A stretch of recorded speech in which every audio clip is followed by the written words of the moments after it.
Welcome to the show, everyone. I'm Jeff Witzeman, your empowerment strategist and producer. Thank you for downloading today's episode. Today, we're going to talk about how to stand up for freedom with love with Jeff Witzeman. I'm very excited to share this episode with you. And of course, I'll probably get in trouble from this one also, which I'm totally fine with. Before we get to the episode and a little bit about Jeff, again, some reminders. We are currently almost at the end of February. And tomorrow, if you're listening to this in real time, or Wednesday, February 23rd, I am hosting a free workshop called The 3 Reasons Why Traditional Talk Therapy is Ineffective. And actually, I mentioned it on today's episode. If you're someone who has struggled with feeling better and has found that the path of traditional talk therapy hasn't gotten you there, or you've been there too long and nothing's really changed or shifted in your life and the patterns still exist, or someone that you know, please share it with them. I'm only doing it one time live. The 3 Reasons Why Traditional Talk Therapy is Ineffective. You can go to jjflazanes.com/therapy. For those of you that come live, I'm going to be giving a really cool free gift to those that come live, since it's way more fun to talk with you when you're there in person.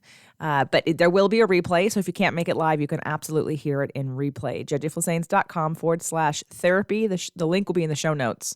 We also have spots still open for the Empowerment Strategist Certification in 2022, which is where I collect at this point 4 more people who will be training with me to use the tools that I use in helping others to feel better and to help them move forward in their life and manifest the things they want and to deal with their core wounds and all that good stuff. All the things that I'm going to be teaching on the workshop on Wednesday, actually, but there'll be people who can work sort of with my team and be a part of my team and learn the lessons and go through them. So there are a few spaces left. We start April 1st. You can apply. There is no cost to apply. We get on a quick Zoom call and we see if it's a fit. jjflazanes.com/cert, C-E-R-T. Again, both links will be in the show notes. Jeff Witzeman is an award-winning filmmaker, musician, speaker, and writer. He has authored 3 albums with his band, Jeff Witzeman and the Jealous Housewives, and 5 documentary films in the last 5 years, including Cancer Can Be Killed. His latest film, Beliefs and Stories, explores the way emotional and spiritual issues affect disease.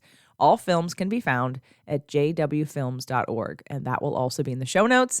We're going to scratch the surface of some what people may think is controversial. At this point, to me, it's no longer controversial. There's enough research, there's enough reports to back up everything that's being said today. So if it's upsetting to you, I apologize. Again, never meant to piss people off in an intentional way, but I would love people to get pissed off at the system and at what's going on and to take some action, again, from a place of love, not a place of anger. So I hope you enjoy today's show. Welcome to the show, everyone. I'm Jeff Witzeman, your empowerment strategist and producer. And today I have Jeff Witzeman with me. Now, if you have found me on YouTube because you're searching Jeff, I just want you to know that this is my show. I will be having a conversation. Therefore, I will be talking. If you don't like me, totally cool. Jeff, where can they find more of just you? They can find me on my website, jwfilms.org. And then I'm on social media at Jeff Witzeman. Okay.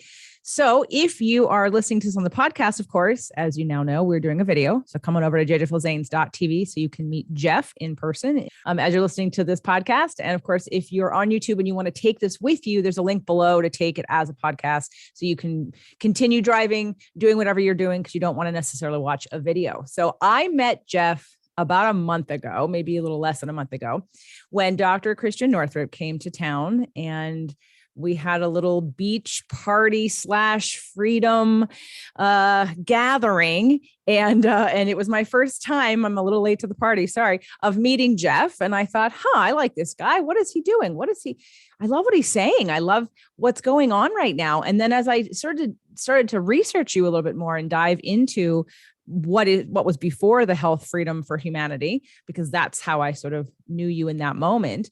Gosh, we have so much to talk about with your wife and cancer.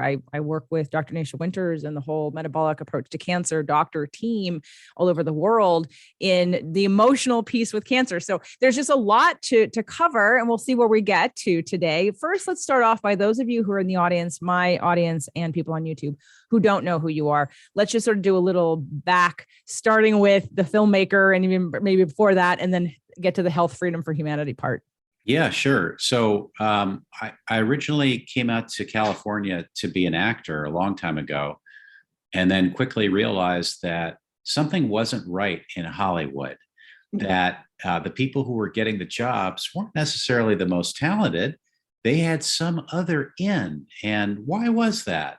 So I got out of the acting business and got in the music business, was a singer-songwriter, and then face the same kind of thing in that business, where it wasn't about the talent or the quality of the music. It was about who you knew and getting a deal and whether or not you were willing to sign your life away. And that was bizarre to me. So I ended up selling music to TV and film and sort of working as a musician, as an independent contractor, and not selling my soul out to a record company. And that's always been lucrative. And so then finally, about 7 years ago, my wife got bladder cancer, was told that she needed to have her bladder removed, followed by chemo and radiation. And oh, by the way, they'd have to cut her vagina in half. And so instead of doing that, we went to Germany and treated it naturally with focused heat, IV nutrients, and ozone therapy. And her cancer was gone in 30 days. And then she came home, changed her nutrition, and she was cancer-free for a couple of years. It started gradually sneaking back into her life. And then after about 5 years, it roared back into her life, and she died within a matter of 3 months. And she died in July of 2020. And that whole experience, JJ, sort of taught me that you can do all the holistic stuff in the world, but if you haven't dealt with the emotional, spiritual issues underneath the cancer, then there's no way to really lick it. Now, going back, my filmmaking career started when she got well from cancer, because film crews came to me saying, we've got to make a film about this. This is amazing. And then they quickly realized that if you make a film about holistic cancer treatment, you're going against big pharma. And if you do that, it's a suicide mission for your career. So they all backed out, but they said, why don't you do it? We'll mentor you. And that's when I made my first film, Cancer Can Be Killed. So I'll stop there and just get your thoughts on that much. Well, that again, when I started to research you and follow you on Instagram and read some of the recent blog posts, you're a great writer. And what I love about you most is that you feel, to me, and I'm going to ask you, woo-woo questions like what your sign is. What you feel like to me is sort of that really grounded, like the grounded passion and focus and intellect kind of nicely roll into a balance of, what has come up for a lot of people in the last 2 years. Me especially, it's trying to balance the human part of us that doesn't want to fight, that doesn't want to get upset, deal with that kind of emotional piece, even when we see things that we don't agree with, that we know inherently are wrong in so many ways. And so what I heard you say on the beach that day was when you talked about Big Jeff and Little Jeff, and which I want you to repeat that story because it was so great. And again, I also started out coming to California as an actress. I was in New York City. I was a personal trainer and actress. And then I continued the personal training and actress until I sort of just gave up the actress thing and embraced the training more. Once I figured out I actually was smart and could learn science, the left brain part of me sort of exploded. The right brain part has always been active, singer, dancer, actress, creative, emotional, emoting, all about emotion. And so this journey for me has been a really interesting one to like you want something, you find like a resistance, and then you go, oh, okay, well, I don't want to do that. I don't like the way that goes. Let me do it this way. And it's like at each turn, you're following your passion, but you're creating opportunity and you're being creative in the, how can I get this done? So when I found out that not only with the health, freedom for humanity, which is what I was attracted to. And now we have the, holistic and cancer treatment, which should make sense considering I met you at Dr. Northrup's event. Right. And then when I got to the emotional piece, I was like, okay, the stars have aligned and I'm supposed to know you and we're supposed to meet because it's the work I'm doing in the world, which has a ton of resistance to it because the emotional piece, and I know you started with the cancer can be killed and the alternative stuff. I've been on the alternative camp for over 25 years. And I've been talking about emotion for about the same amount of time, so much so that when Radical Remission came out and I read Radical Remission, I'm like, I could have written that book. And I don't mean that in any disrespect to Kelly Turner. I never would have. I'm never going to take the time to research the stuff, but none of the stuff in that book was new. I'm like, yep. So Dr. Northup is probably the only physician I know who literally is in alignment with just about every single thing I believe and do and study and apply all of it. Like she goes all over. So it's really no shock that I'm finding you and I have so much overlap also. So I want to get into that cancer story and I want to do it a little bit throughout this because I think there is a connection to the emotional piece, the emotions of what's coming up right now in our world and how I feel like you have been able to really be so conscious and present, active, grounded, loving, like all the things that you'd want to make change right now, that it's not a fight. It's not a ego. It's not like you have more information. And by the way, everyone who's listening to this, you're going to want to take notes because Jeff has the information you want for those of you, and I'll do some disclaimers for those of you that are listening. And if you love what's going on, nobody loves what's going on. If you like what's going on or you support it or you agree with some of the things that are going on, that's cool. Do you do you. Nobody is asking anyone to change what they do. What we're asking for, what we're talking about is the individual freedom that we all have to make our own choices, to be guided by our own intellect and influences and belief systems and education. So that's why I'm like, gosh, how many hours can we talk? It's going to be a long time. So before I continue and ask and have you continue, Jeff, what is your birthday? I have to know. Yeah, April 21st. I just snuck into Taurus. You just snuck into Taurus. Hence the groundedness. Okay. Hence the groundedness of, so can you, so do you want to go from cancer can be killed and then move to how you got Health Freedom for Humanity started and that? Yeah. Actually, after making Cancer Can Be Killed, the film was so popular on Amazon Prime Videos, and parents started calling me and saying, hey, my child is in remission from cancer. They, were 30 days with a little bit of chemo and their leukemia or lymphoma was gone. Why are they being forced into 2 to 4 years of chemotherapy? And if we say no, the doctors call Child Protective Services to come over and take our kids from us and lock them up in a hospital and force them into chemo for 2 to 4 years. And I thought, well, that's not true. That's ridiculous. So I flew out to Kansas City to meet one family and then Chicago to meet another family.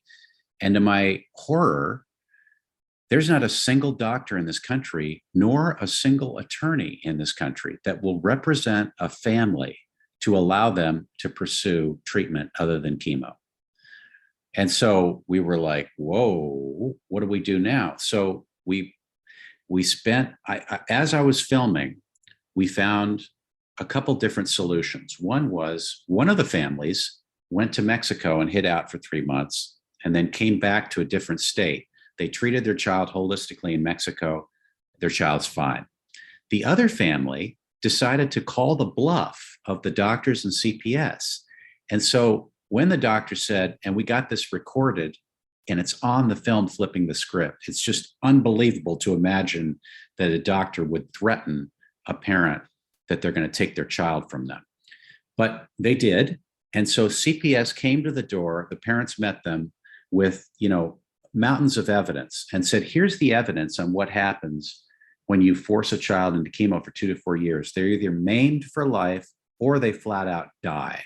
So if you want to take on the liability, Mr. and Mrs. CPS, then you do it and you sign a document saying you will take care of our child and be liable for everything that happens. At that point, CPS backed up and they're like, what did you want to do again? And the parents said, we have a team of holistic medical people, including our old hospital people, and we're going to use them to find the best solution. It's going to be nutrition, detox, cannabis oil, and whatever else, IV vitamin C. And CPS said, okay, great, do it. And with that film, we reversed, and since that film, so many families have taken on, sorry about that, so many families have taken on this approach to being in charge, large and in charge, and dictating what's going to happen. And I think we come from a history of being passive, at least in terms of health freedom. And we just go along with whatever they tell us to do because we're dumb and we don't know it. We're dumb animals, right? And the truth is, it's really not that hard to figure out what makes us healthy. I mean, you know that it's, sunlight and exercise and loving life and nutrition and detox, and that's it. And so once that whole process happened, and of course the government fought back, they then pulled both of my films from Amazon Prime Videos, Cancer Can Be Killed and Flipping the Script. And they put hit pieces out on me. And that went out in Wired Magazine, the Daily Mail, NBC News. Jeff Witzeman is promoting fake cures that's killing people. And so that was my initial awareness that, oh my God, it's not only that they have a medical mafia and that they're controlling people, they actually are the government. They actually do run the world. And so Alex Zeck formed Health Freedom for Humanity as executive director. He interviewed me for his podcast, The Way Forward. And after that podcast, Alex Zeck said, Jeff, I need you with us for Health Freedom for Humanity. And it's just a great venue for me because health freedom goes so much more than just medical health. It's also emotional health. It's also the food we eat. It's also the whole legal world, the fact that we live in a fraudulent legal system and we're all looking for justice and some sort of sovereignty where nobody can interfere with our lives. So that's the beauty of Health Freedom for Humanity. That's why I got involved. And now I'm very involved in the California chapter. And it's just exciting what we're doing with that organization. So now we come to, I met you 3 weeks ago and you were talking about, so tell us the story about little Jeff and big Jeff, and the Jeff was needed for 2019 or 2021 and the Jeff that was needed for 2022. The difference of what happened when this all happened, because obviously this predates our craziness right now. Yeah. This is going back to cancer treatments. And I didn't know that. I think I might've read that somewhere, or maybe it's in your video about Child Protective Services taking kids away, which, again, most people, part of it is the unawareness. I didn't know that. And I bet you a lot of parents don't know that, because you don't know that unless you're a parent of a child going through cancer that goes through chemo and you decide you want to do a different kind of treatment. I think that if more people understood that, they'd say, that's crazy. It's amazing how many people, that's crazy. My partner, who normally would have been on the compliant side of what's going on right now, who's not because of me, said to his partner on their podcast about all of the negative deaths that are going on right now. And his partner said, well, if it was safe, they wouldn't give it to us? And I thought, are you kidding me? This is how naive we all are about, what goes on and what's real and what's, led by money. And he represents even like a slightly conscious person. Think about all the unconscious people who are just falling because they don't want to think. They just trust blindly. And no one has ever challenged that. So Health Freedom for Humanity started before all this happened. Okay, so now what happens when the world goes crazy and mandates start and masks start? What happens with you and Health Freedom for Humanity? Yeah, so that issue of they wouldn't do it to us, and obviously they're telling us what's the best thing for us. I remember playing golf at the beginning with a friend of mine who's a stand-up comedian, and he was saying, well, I think I told him that we're not getting the full story. And he said, come on, Jeff, with that conspiracy theory crap. He said, look, you're telling me that they're all in on it. All the doctors are in on it. And I looked at him, I said, what do you think this is, Grey's Anatomy that we're living through right now? I said, every doctor out there has a medical license. If they don't do what they tell them to do, they lose their medical license. it's not a matter of are they all in on it. It's do they want to have a living? Do they want to lose their income? You've got lots of doctors that you're not hearing about that are telling a different story.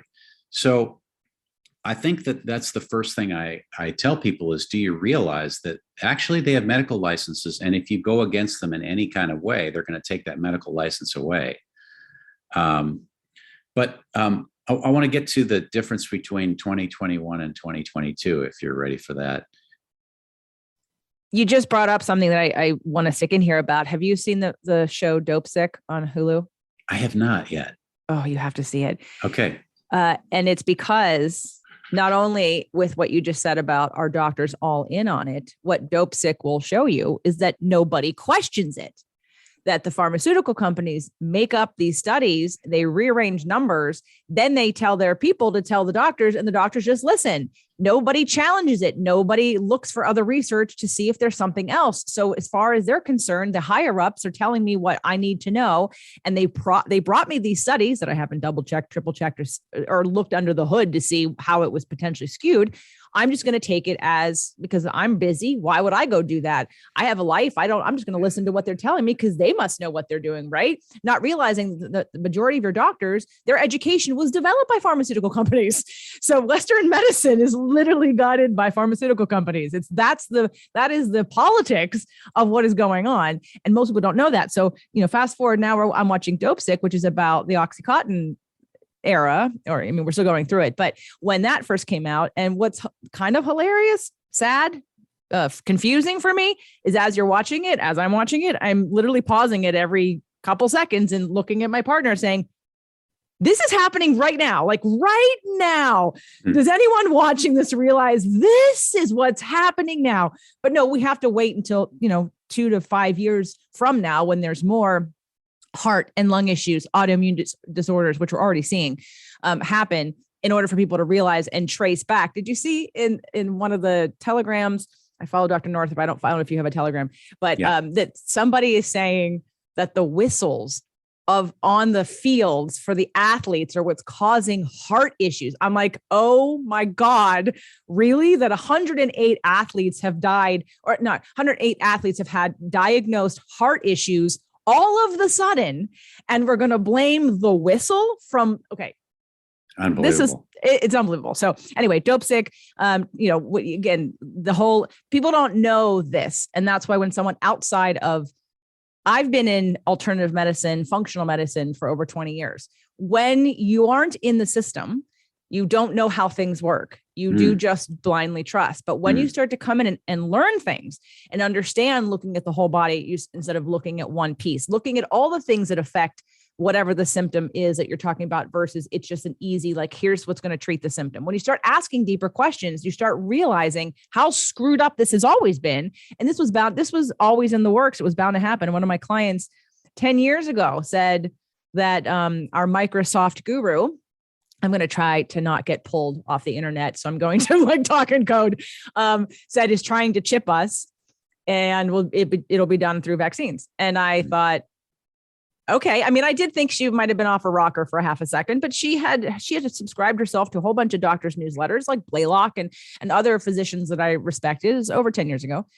And of course, when this started happening, I was like, oh, here it is. Here we are. And this is really happening. So someone, this has been in the works for a long time. And again, that idea, someone thinks, oh no, why would someone be so evil? And because they don't look at it that way.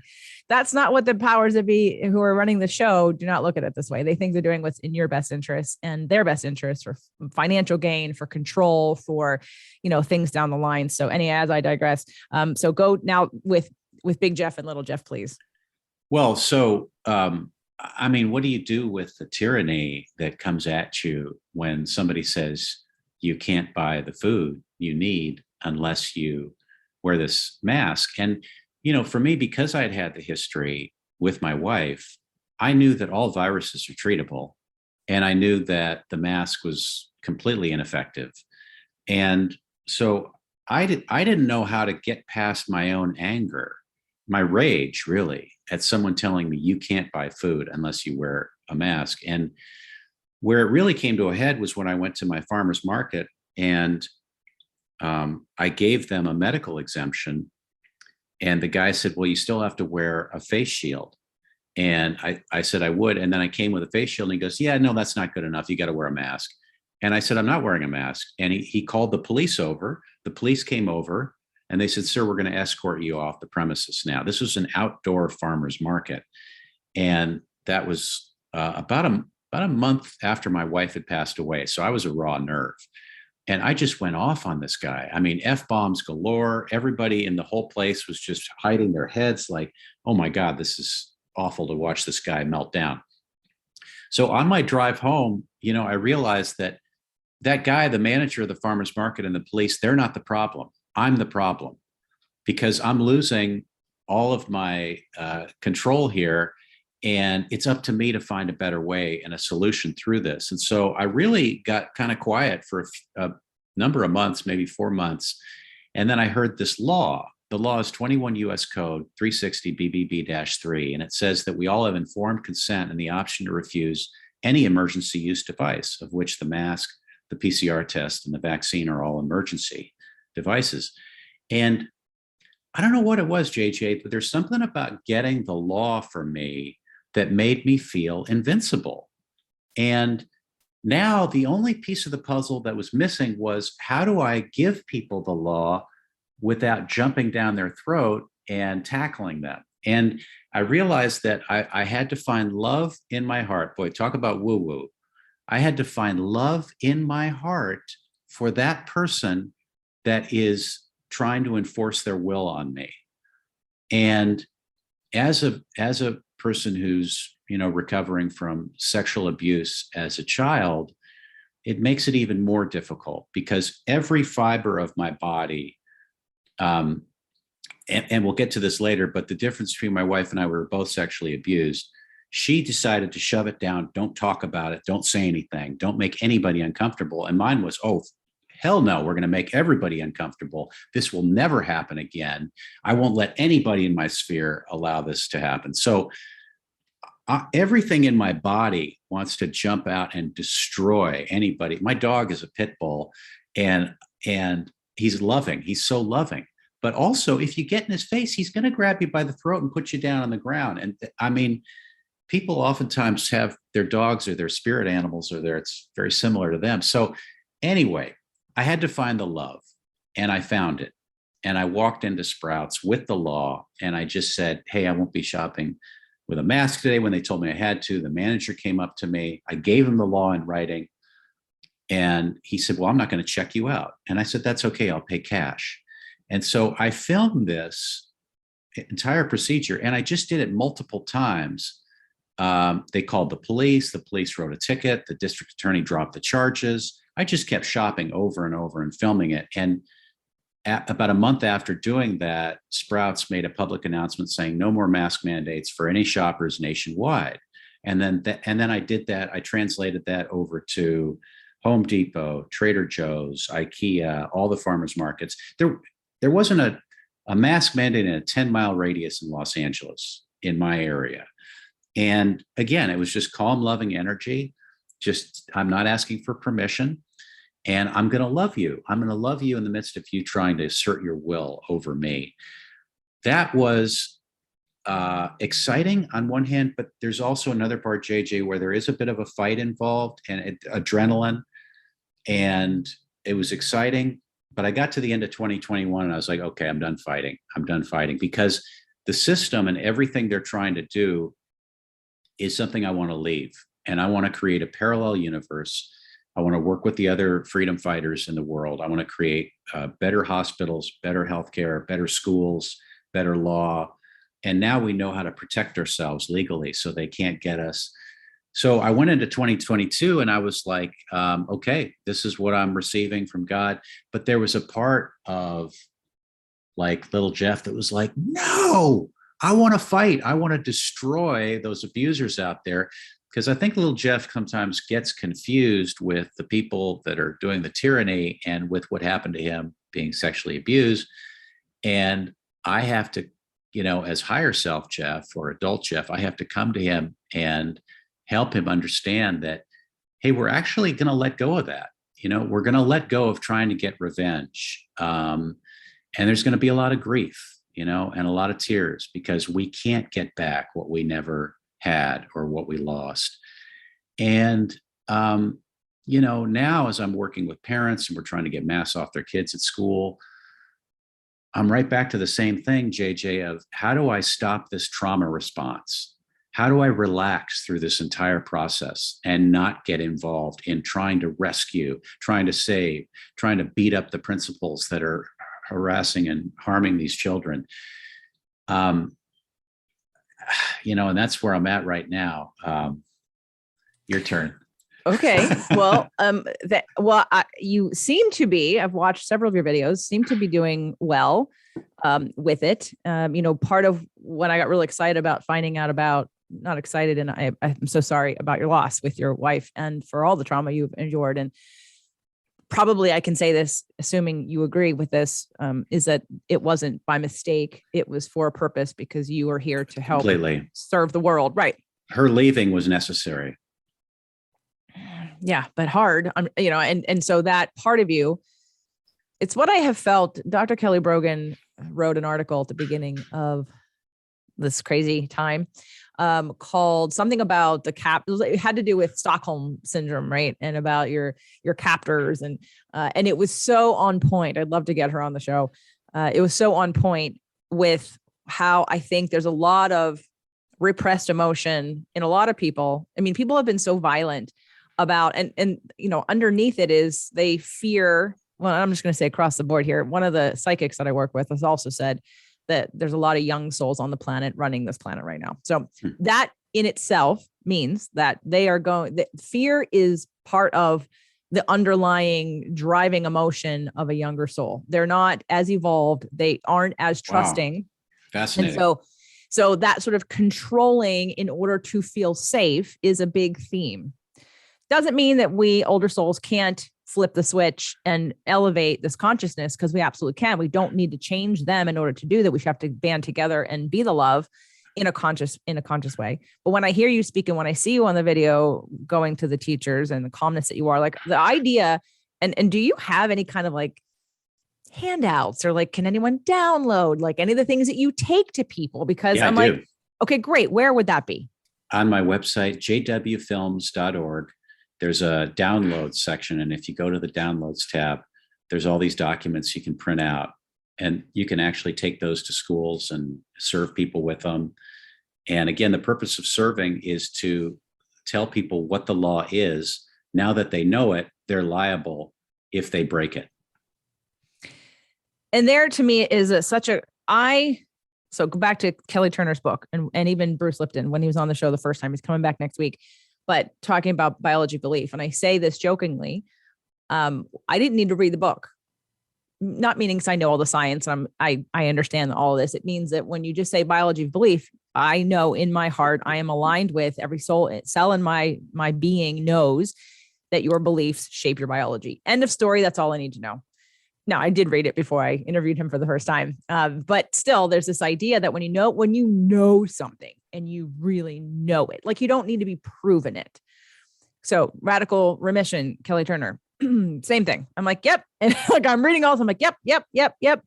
When you said that they're breaking the law, this is a law. All of a sudden, this like, yes, like, I don't know what the laws are, but I believe you. But now I'm like, okay, can I have the printout so I remember when they opened up the beaches in Los Angeles, because I was living in El Segundo. We bought a house since then and moved up to Ojai.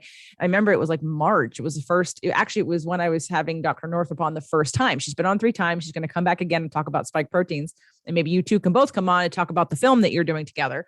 But she and I talked about, because I took with me that they couldn't ask you, isn't it something a HIPAA, or like no one could ask me or no one could force me to wear a mask or something like that. And I made sure to like print that out and take it with me. It gave me a sense of groundedness of knowing not that I wasn't going to get bullied, that I wasn't going to do so. I mean, because I'm going to be outside running on the beach. I'm not going to cover my face running on the beach.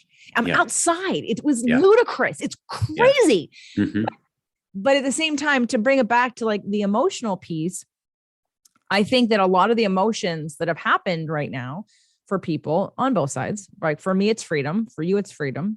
For some, it's the fear of being infected and the fear of death because they don't understand how the science works because they've been told crappy science and they close their ears to anyone questioning that science because they think that that's crazy, right? But as we know in science, that is science, to question science, to look at something, to repeat it, to experiment over and over again in different ways to see if it still comes out to be true. That is science, everybody. It's not that one person says one thing and that's the end of it. That's why there's a million studies on one thing and they all have different results. So I think for me to stay, I have been very careful this entire time. I've been very careful until recently, and I'm not necessarily being careful anymore because it's not about being careful. It's about being honest. And I've recognized that if I have masterminds, I have trainers that I've been training in to do the work that I do emotionally with people to help them with their health and with their whole lives. And I can't ask people to stand up and speak their truth if I'm unwilling to speak mine. Mm-hmm. But because of the anger I have against my perceived lack of freedom, I haven't been able to deliver that in a way that's not triggering for others. Mm. And while I know no matter what I say, I'm going to get someone who doesn't like me and hates me and gets triggered by me, which I'm okay with that because it means I'm a catalyst. And whether you like it or not, I have unearthed something that's real for you that you don't want to look at. Whether you look at it or not, it's on you. But for you, and I don't know if you've done work on when your wife died and this was happening, if you had the space, I know you said you took 4 months of being quiet, in that 4 months, I think part of your healing journey is to be doing this, but at the same time, that emotion that comes up, like things that I would be using, let's say I was working with you, I'd be wanting to do some tapping with you and bring up some of those deepest things to change the neurological triggers and programming that affect your physiology when you think of them. That, in order to actually change your physical response, we have to get into the emotion to bring it up, and then we have to reroute it, and we have to create new neural pathways in order to desensitize, really, right? And be able to see. So it's easier to tap into somebody's pain or to be more compassionate. Like I have so many tools. I teach astrology in the courses. I talk about what we do with core wounds. We've got nonviolent communication. We've got, all the things, love languages. And when you start to break down and have compassion for the people who are just afraid and they don't want to have to think about it and they don't want to have to research it, they just want to have someone tell them what to do. It's like, I don't know if today in California, the mandate's supposed to be done. I read that somewhere that in California, and then I was somewhere 2 days ago and actually I was in Palm Springs. And I thought to myself, yeah, because in 2 days from now, because the government says so, all of a sudden the threat's gone. And right. It just, again, it's not logical. Like logic and reason has gone out the window during this time, but back to the compassion. So I don't know, are you said that's where you are right now. And I think you're not alone. We're all there. We're all trying to work out our stuff. But I think the ones that are going to succeed in not even getting through this, because that's not the right thing to say. Being a part of the solution means taking responsibility for what we bring to the table. And that's one of the reasons why I have been quiet, is because it's made me so mad to look at it and so triggering that energy does not help anybody. But I think that's why it's so important that I couldn't wait to talk to you, because combining this, here's the law, people, it's illegal. You cannot ask me to do this. And to really lean into and to teach people how to do this. I think a lot of people want to know how to stand up in a way that is full of love, that is looking at something legal, which is correct, versus, because people think mandates are laws. Mandates aren't laws. So they don't know that. I didn't know that until someone taught me that. So this is why we're having this conversation, so people can have resources, and definitely go to jwfilms.org. The link will be in the show notes or under this video to download all these forms. I mean, I'm going to do it. I'm going to have them on me. They're going to be all printed in my car, in Doug's car. They're going to be in my bag, because I, like you, I went into the spa the other day and Doug said I wasn't being very nice. And it was my backhanded way of teaching, because the woman said, do you mind using the hand sanitizer? I said, I might. Yes, I might. I said, but I have something better. And she goes, oh, okay. And he goes, well, that wasn't really nice of you. I said, nice.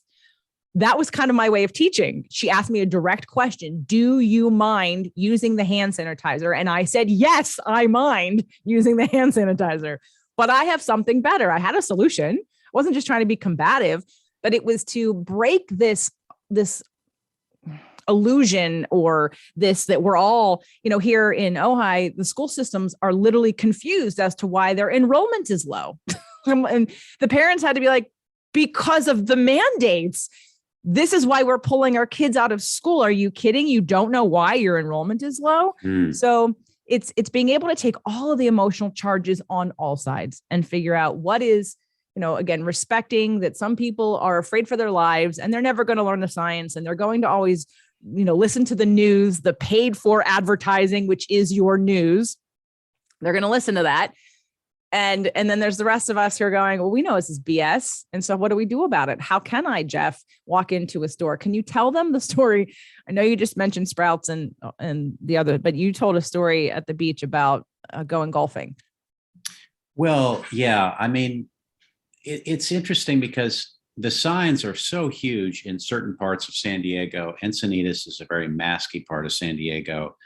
And the big, huge sign, gigantic, it says, this is a mask zone. You must stand 6 feet apart, all these musts and required and all that. And I just walked right up to pay to play golf. And one of the managers went over to the sign and grabbed a mask there and said, sir, would you like a mask? And I said, no, actually, I have a medical exemption. And she looked very sad. She's like, oh, and put their mask back on the thing. And I realized in that moment that I still felt sort of accosted by that whole thing, and that I don't want to be in that environment anymore. So I'm now going to play golf in places where they don't do that. And rather than fighting, I could have fought her. I could have educated her and said, ma'am, do you know the law around emergency use devices? And I just didn't want to go there. And so now I'm spending my time in places where they don't ask me to do that. And it just feels right, I want to go back to after my wife died. I went to a grief support group, and that was great. But I found myself not being in the same camp as a lot of the people that were grieving, in the sense that they kind of wanted to stay there in their grief. And I wanted to take responsibility for everything I had never taken responsibility for. And so my way of sort of really discovering who I was after my wife passed was to make the film Beliefs and Stories. And the process of making that film was healing for me, because it got me clear on this concept you talked about from Lipton, that what we believe is how our bodies react. And I'm constantly challenging myself if I have any health issues, which I really haven't been sick in 6 years, other than I got COVID briefly for 2 weeks. And it wasn't from a virus, it was from radiation poisoning. I was next to a 5G tower and they radiated me, and I got sick for 2 weeks. But the making of that film, for me, that year of making that film, and I released it on the day she passed away, July 31st. She passed away in 2020. I released it 2021. That was the healing for me that got me out of the victim state of, oh, my wife died and I'm lost now, and got me in the place of, oh my God, she died for a reason. I needed my kids, 2 kids are 26 and 24. They needed it. I needed it. My wife wasn't able to go this next leg of the journey. I have something to offer the world right now, and I could only do that alone. I couldn't do it with her. So, it's all very beautiful, the way it's all worked out. But I'm not sure if I answered your original question. Yeah, I was just wondering what kind of work on yourself on a neurophysical level. Yeah, I wanted to talk about that because I just spoke with a woman today who's having a lot of success working on her school district to get the masks off the kids. I said, how are you doing? And she goes, well, I've got Hashimoto's disease and it's flaring up and it's such a challenge. And I said, boy, we kind of have 2 jobs right now, don't we? Half our time is spent taking care of ourselves and half our time is giving to what we can give with. And she goes, yeah, I'm not very good at taking care of myself. And I thought, boy, it's hard. It's so hard when there's so many. There's an emergency out there right now with kids being forced into things they don't want. And there's so much to do. Like literally, I have so many calls from so many parents right now. I can't get back to all of them. I'm just doing what I can. But JJ, I'm firmly in the camp of taking care of myself. I'm taking naps. I'm going for bike rides. I'm playing golf. I am literally spending half my time taking care of myself because I know without that, I'm nothing. I can't do anything. I'm just going to get sick.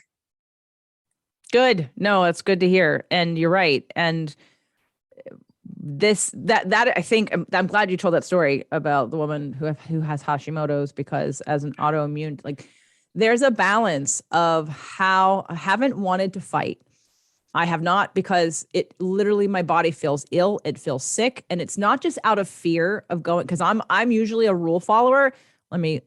Disclaimer, I follow rules I agree with, but normally I'm normally a rule follower with rules okay. And I don't necessarily want to challenge, because I'm not trying to change how people think.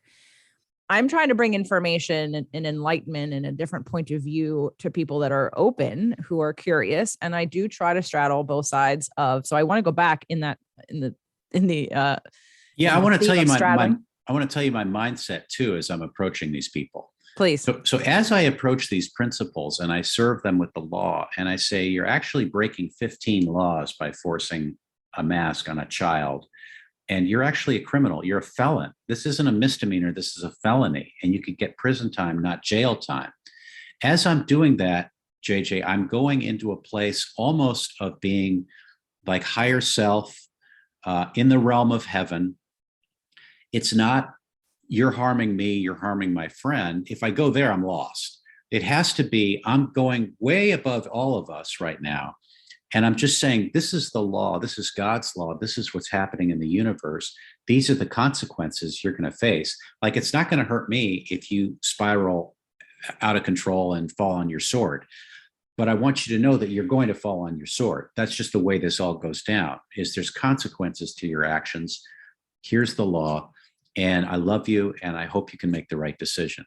So that's kind of the attitude that allows me to confront people without going into, ooh, I'm going to have to fight you, and you're a bad person. I can't believe you're doing this to me, and all that stuff. It's not, none of that. It's, I love you. I want the best for you. You're harming everybody. And that's not okay. And so, and in my back of my mind, I'm like, I'm not going to stop. Like, yes, I'm here today, but I'll be here tomorrow. I'll be here the next day. I'm going to film you.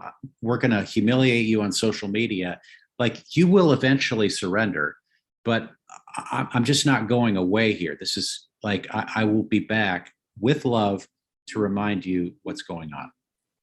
So to play devil's advocate, not because it's for me, but because the people who, let's say, they're in this position, maybe my aunt runs a school.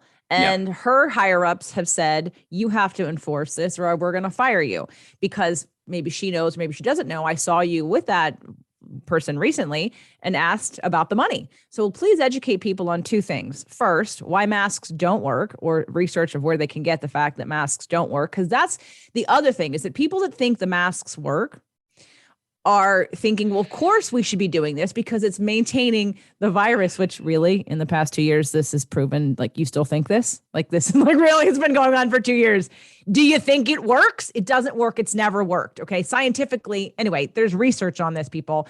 But so people think that masks work, and the retribution, talking about the doctors who will lose their medical license. What about the teacher that's going to get fired if she independently declares, or the principal that independently declares that her school is now releasing this mandate, and in her district, she's been told not to do that. Right. So there's these funds called ESSER funds, where all these schools get $52 million per year per district just to enforce the mandates. And they have to get 100% compliance in order to get that money. So you would think after about 26 million, they would go, we're good. We got enough money now. Let's take the masks off. I don't know what it is. These people are just brainwashed in mass hypnosis. First of all, in terms of the science, there are no randomized controlled trials. And by the way, a randomized controlled trial is the gold standard for any scientific study.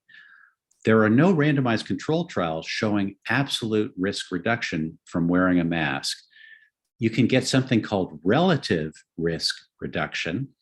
And they go, oh, the relative risk reduction is 90% or whatever.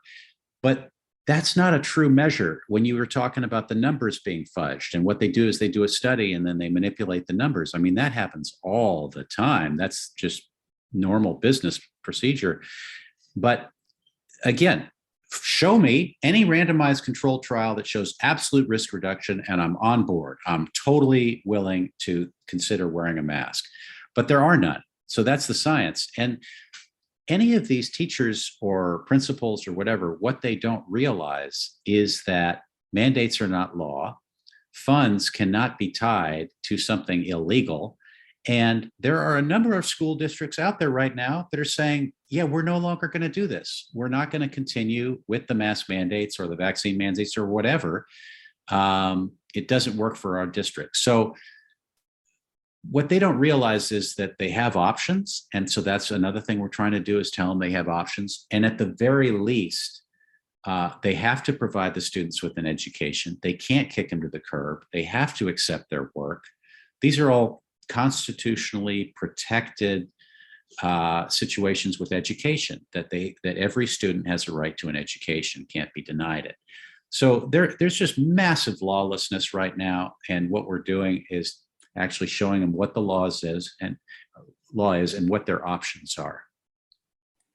Well, that's why we're having this conversation, to say to everyone, this is, again, jwfilms.org. Go to the download section and download all these laws and have them on you. Print them out and take them with you so that you can show people. And again, for those of you that are listening and you think the masks are working and you want to wear them. Wear 5 of them. We don't give a shit. This is not what we're talking about. We're talking about mandates where someone else other than myself or my parent or my child makes a decision on my behalf. But again, the counter conversation here is that people think, and that's a whole nother conversation, about that you can make me sick. It's the victim mentality. It's the lack of science knowledge that I literally went to Italy when this first started. We were told not to come by the company that we were going to go see. They'd canceled our appointment, but we were going to go anyway. And we did.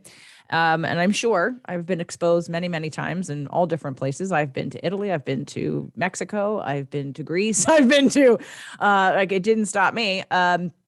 But and as far as I know, I've never had it, and I'm okay if I did get it. It's a flu. Everybody, it's a flu, and there's something called nocebo that we talked about on a past episode with Dr. Eben Alexander, which is as prevalent as placebo, which is a gold standard in medical. So nocebo is when you react in the opposite way, you get worse because of your emotions and your mindset, versus placebo, which is when you think it works and therefore it does work. And for some reason that doesn't get talked about, or that doesn't get looked at, because that's woo-woo and weird, even though it's used in Western medicine. So, if you do what makes sense for you, you can drink the frickin' stuff if you want to. That is no one's concern. It's the rights of our individual freedoms in this country and all over the world, in order to make our own decisions. And that's really, but it's an idea until it becomes a real thing, and you have the real thing, and meaning all of it written out that I can show somebody and say, this is the law, versus, because when you don't have that, it does become emotional. It becomes a fight. It becomes defensive. And what I learned from my marriage, one of the biggest things when I was going through, like, taking on transforming myself to help my relationship to try to save my marriage, I had said to myself, well, if I'm being defensive, that's a trigger in me. When I'm defensive, that means I have a problem. This is something I can deal with, because until we aren't defensive any longer and we can stand in that solid, grounded, full of love, just giving information, telling facts, but continuing to, again, be an emanating inclusiveness. And yes, you want to stand up for your rights, but at the same time, but not in an angry, fighting, win and lose situation. And that's, again, what I've struggled with this entire time with saying stuff, because the people who are doing the masks and doing the things, they think that they're helping the world. Oh, well, because I'm doing this, I'm helping other people not get sick. No, you're not. And that's the science that you have to decide you want to learn. It's out there, it exists. And if you just shut your ears to it, then I can't help you. But as I always say, I don't really care what everybody else does. Just don't tell me what to do. You don't have the right to tell me what to do. And now with the children and with the kids and with schools, it really is. And then what with the bills that are coming with trying to get it in the lineup, people don't even realize, I haven't even gone down this path. People don't realize that Reagan started all this crap in 1984 with passing the bill. It said that these companies were not liable for, people still think that no one's getting hurt. It's all of this lack of, of censoring, like lack of freedom of speech, censoring. People don't even realize how many people are injured and hurt and dead and, all these problems that are going to come to surface. And until that time, and again, I'm not here to, if you do not think I am saying anything correct, cool. Ciao. I don't care. Well, I would love to be able to have intelligent conversations around the whole germ theory, terrain theory thing, because when I got COVID and I tested for it and I tested positive and I was sick for 2 weeks, in my household, there's 2 other people and we were around each other constantly because we don't believe that it gets transmitted, and neither of them got sick. All right. And then I went to my family's house in Phoenix, Arizona just after I recovered. And they were like, oh my God, you all need to get tested and you all need to mask up. And we said, nope, none of us are testing and none of us are masking. They all masked up, right? My niece had some sort of a throat thing, a sore throat. We spent 3 days with them. We left. None of us got sick from her sore throat or whatever she had. They all got sick from her sore throat. So, when you start looking at this, you realize there is an emotional vibration to disease being transmitted that has nothing to do with a bug or a virus. There is so much about transmission of disease we have not even explored because we've only been allowed to talk about this with one message, which is there's a bug out there and there's a drug. There's a drug to kill the bug. And my own experience, a 12-year-old kid had just snot running down his nose, eating this watermelon thing we got in Venice Beach, a friend of mine's kid. And I was like, do you want to share it with me? Because I really want to do this science experiment right now. We ate together. We shared the fork. I got all of his germs. I didn't get sick, not a bit. And, he was sick for the duration of his sickness and then he got well. I mean, there's stories like this again and again and again, and they're not being allowed to be talked about. So, for those people who want to live in fear and say, I need something to calm my fear, I just want to say, there's another world out there for you, and I hope you can find it. Well, and to loop this back into the Kelly Brogan article, to your sort of finding your center of, if I fight, it triggers little Jeff, who is reacting to something that's not about this. I'm going to take a stab and say that right now, the reason why this has been as heated as it has been is because it's literally playing on and preying on everyone's unresolved shit emotionally. So the easiest trigger is now the outlet for me to rage about what I'm really angry about over here. But I'm going to yell at you, my neighbor, and people for not masking. And I'm going to exponentially and not what's the word I'm looking for? Like, you're responding not to what's going on, but to all of your baggage. It's not in relationship to, there's a word I'm looking for. I call it a trauma response. Okay. Yeah, definitely. So it's a trauma response to really what you're bringing to the table. And that's where, and we're not going to get everybody to comply on that, to take responsibility for their own stuff. I mean, that's just human nature. But for those of you that want to figure that out for yourself, that's why I wanted to not be mad. I don't want to be angry. I don't want to be, it's okay to be angry if we can create change, but we have to say, what can I do about it?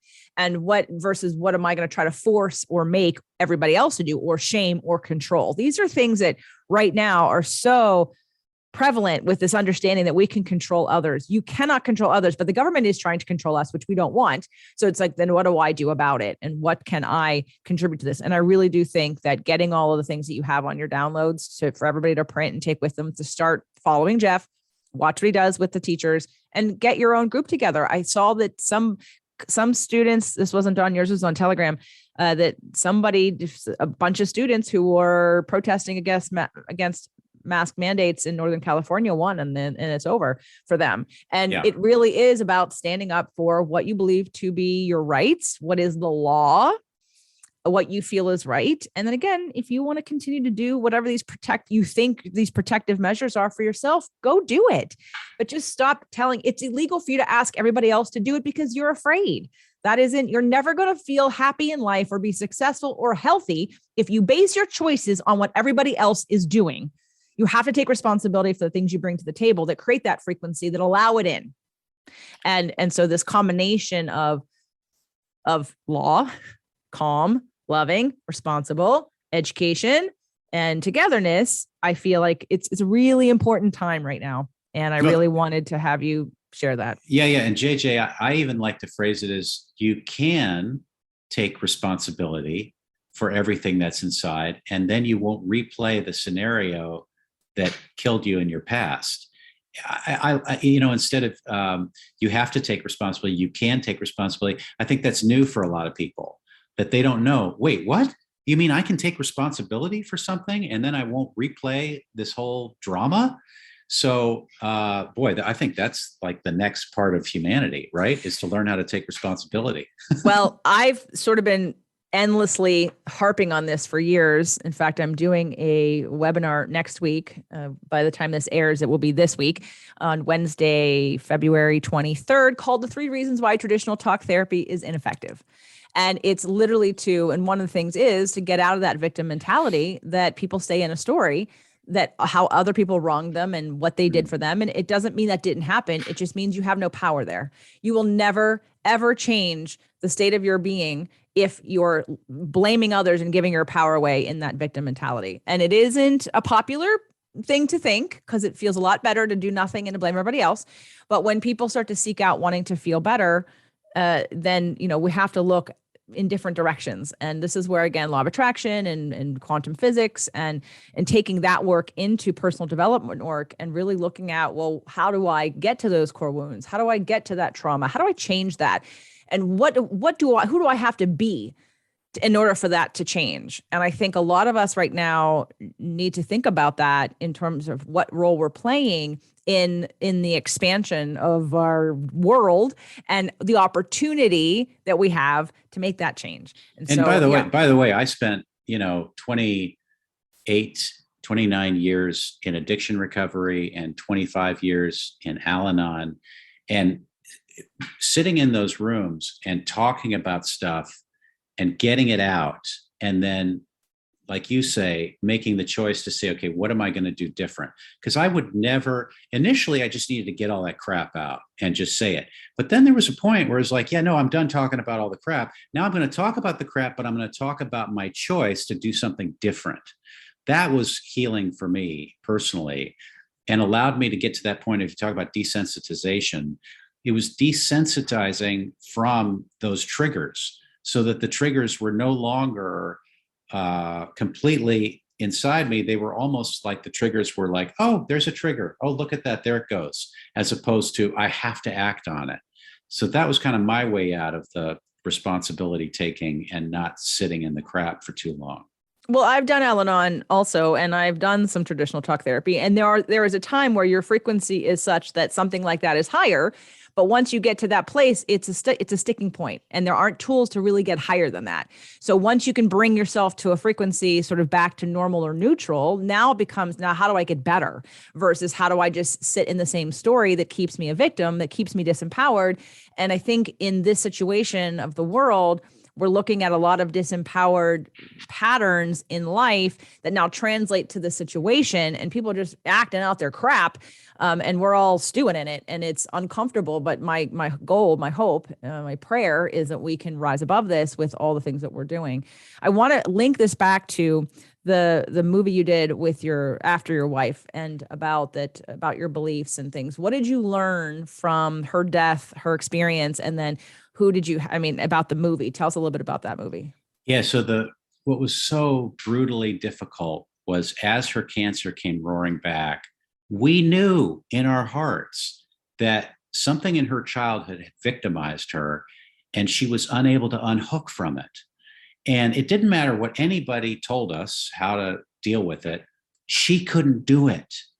And that was so baffling to me. Like, how? Why couldn't she do it?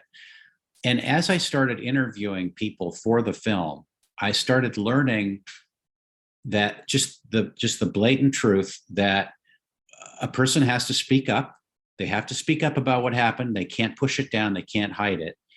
And when my wife leveled up 2 weeks before she died, she said, "You know what my new mantra is? My new mantra is F all y'all. This is my life. And if you have a problem, go deal with it." And she would get phone calls from people that would tell her, "Oh, she should just do more chemo," or she just, whatever. And she would say, "So-and-so, I love you very much. Thank you for calling. Goodbye." Click. I watched her do that twice. I mean, this woman completely leveled up by the end of her life, where she finally embraced, this is who I am. I don't care what you think about me. I just don't care, because this is who I have to be. If you have a problem, go get help. That's your problem, not mine. That was that shift that she made. Now, by then it was too late. But during these interviews with all these different people, they were not only doctors, but they were also just people who had lived the experience of getting out of their trauma. And, the message over and over again was that we really do have the power, if we're willing, to face this stuff. And it takes that courage and that willingness to go against the grain, to even go against our family members and say, no, I'm going to do this, and I don't care what you think. And, for whatever reason, she couldn't do it. But I know she's with us right now. She needed to leave for the purposes she needed to. That was her soul contract, to be here for a certain time. And oh my God, we learned so much from her. Her life was so valuable for all of us that I think it all played out perfectly. And if you get to see Beliefs and Stories, or if anybody listening gets to see it, it is the most healing film I've ever witnessed in my life. And everybody I watch it with, we cry 4 or 5 times during the movie, and they are tears of healing. It's not tears of like, woe is me, or sadness. It's like this massive healing that happens as we watch it. So, for anyone who hasn't seen it, you're lucky, because you're about to see one of the greatest films of your life. I've seen the trailer. Where do we get the whole film? The whole film at jwfilms.org. Okay. All right. That's one place to go for a lot of stuff. Yeah. You can rent it or buy it. Okay. Excellent. So make sure to rent or buy the film. And if you know anybody who is dealing with cancer right now, it might be a great idea for you to tell them about it. So make sure to share this video or send them the link to Jeff's site. Again, jwfilms.org. Link is in the show notes or below this video. In the health freedom space, what do you think is the most important thing people can do right now to help push freedom forward? Yeah, you know what? I think it's finding your network. So find the doctors that aren't requiring masks or shots. It takes work, and we have to get our new tribe, in a sense.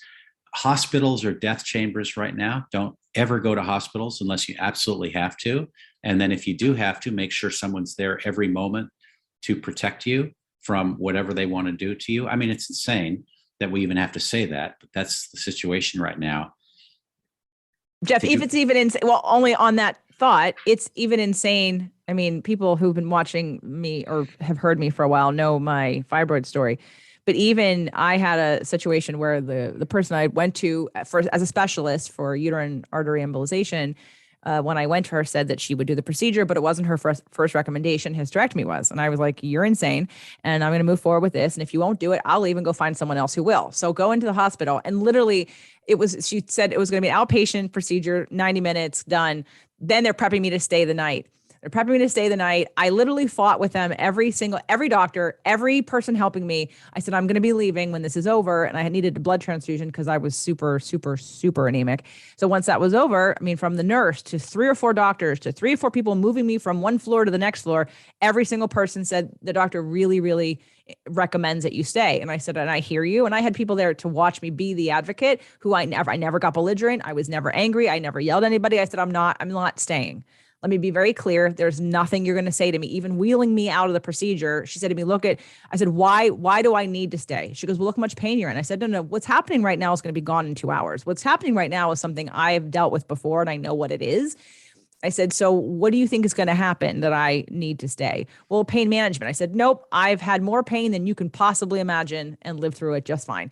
Oh, you might bleed out and die. I said, well, then I'll come back. I'm not going to bleed out and die. So there's really no reason for me to stay. But they just kept pushing and pushing and pushing for like 6 hours. And I said no to every single person. And the doctor finally, before I left, and my friends were there watching me. And you'd think that I had to go through this experience so that I know what still happens or what's going on in the hospitals, because I would never step foot in one if I didn't have to. So when my clients in the past said, well, you couldn't get rid of your fibroids naturally, which I did one of them. I said, okay, I hear you. But I think I had to talk about soul contract. I had to go through this because as much as I know who I'm willing to be an advocate, how many women every day are losing their uteruses or allowing doctors to do things that are completely unnecessary for no reason other than money. So I fought until the very last minute. And I told the doctor, I'm going to pull this catheter out of my arm. I'm not staying. I just don't know how to be more clear. And he had to threaten me and say, well, you could bleed out and die. And by that point, the nurse looked at me and said, you're not going to bleed out and die. I said, I know.